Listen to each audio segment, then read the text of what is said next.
comes to your mind when you hear Saudi Arabia? Arabia and Western countries are quite different. This comes as no surprise, right?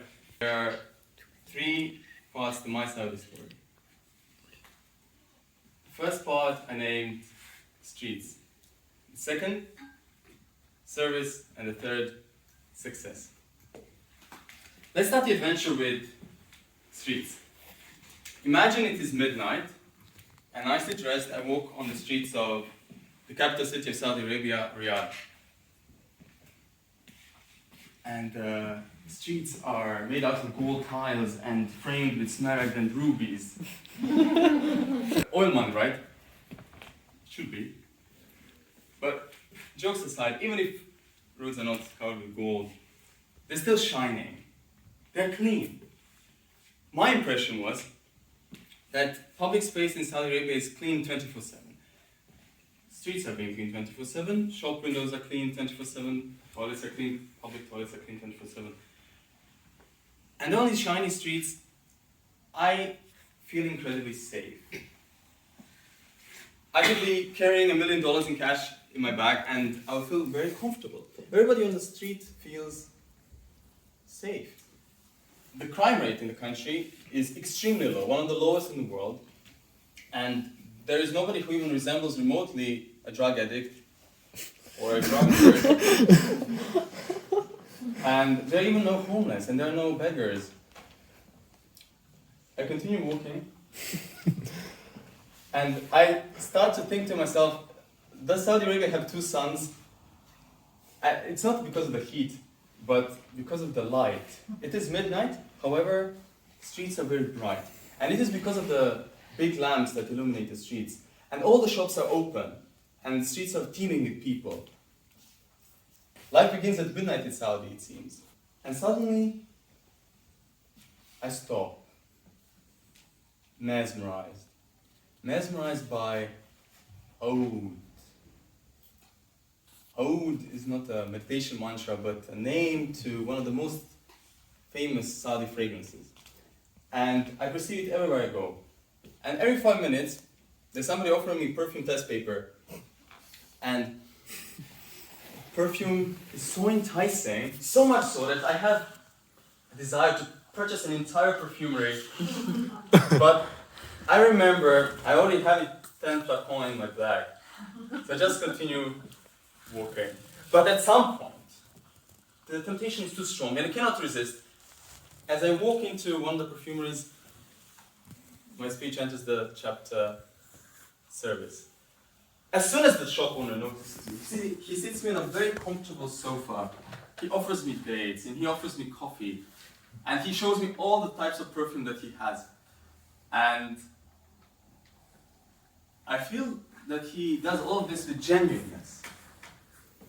And I was compelled to buy one perfume, but he doesn't allow me to leave. I wanted to leave after buying. He said, sit back, relax, get some more coffee. We chatted away for another 30 minutes. And finally I managed to leave. But then I remembered, oh, I forgot a bag of sweets that I purchased from another store. So I run back to him, and then he greets me again with a big smile. He calls his son, hello. He introduces me to his son, and we chat for another 30 minutes. I feel Saudi culture is incredibly hospitable, and this has been poured into all the parts of society and also the service sector. It is unofficially called overservice, in my opinion. On another occasion, I was at the supermarket, and as I was about to pay at the cash register, I noticed that a worker is putting my items into shopping bags. I stared at him saying, what are you doing? But he stubbornly took my shopping bags all the way to my car, and he even vehemently rejected the tip. One time, I go to an ancient site that turned out to be very popular with tourists. And there, people are employed just to wear shiny uniforms, greet you, Assalamu alaikum, and show you the direction. And this is what they do 8 hours a day. I feel very happy to have such a wonderful welcome. And speaking of ancient tourist sites turned into tourist attractions, we start talking about success in Saudi Arabia. Let's start with tourism. Tourism is booming in Saudi Arabia, and I, as an EU citizen, can get a tourist visa completely online in a few minutes. And there are so many touristic sites to visit. For example, Al-Ullah, Kais, EC, Jazan, and there are wonderful activities such as desert safari, scuba diving, skydiving, and the entertainment industry is booming. Big live music performances, festivals. I feel like amusement parks are being erected every day, and population loves it. Socialization is big in Saudi anyway, and now that they have more entertainment options, they love to spend time with their families and with their friends outside.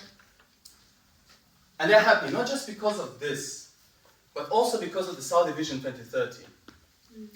Saudi Vision 2030 is contagiously thrilling.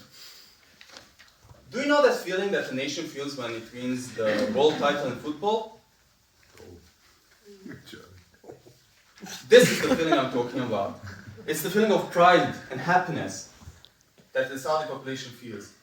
And this is fueled every single day by hearing some new success story from one of the mega projects, like Sindala, Oxagon, or Trojena. Saudi Arabia is already developed on so many different fronts, and it is progressing at a stellar pace. And the sky's the limit as to where it can be 6 years from now. But you don't have to believe a single word I say. I encourage you to get your tourist visa online, go out to the country, and experience it for yourself. It might change your life forever. Andrija, love you.